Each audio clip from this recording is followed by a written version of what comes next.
Kakalimutan natin. Diyan kasi niya ito.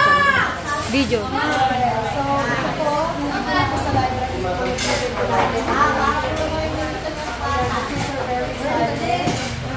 We just finished our program. At ngayon, pakakainin nila kami. And look at this. Look at this. The things that they are prepared for us.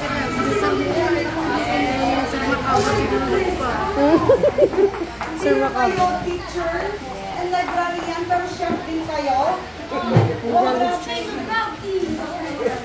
So they made, so si Ma'am Evelyn ito, yung nagluto ng ating ispansit. Kasi ito ba ito? Japansit and also palitaw din. Oh, palitaw. Palitaw. Ay, grabe. My gosh. And also yung ito, yung binigay ni Ma'am Evelyn sa akin. So para sa akin lang daw. Alam na namin kung kanino kami mag-order. Wala, mas makaban siguro nag-order. Okay, look at this. So bigay ni Ma'am Evelyn ito sa akin. Oh. Agorder ka to kayo. Yeah, so alam na namin. So nag-ano po kayo? We can order.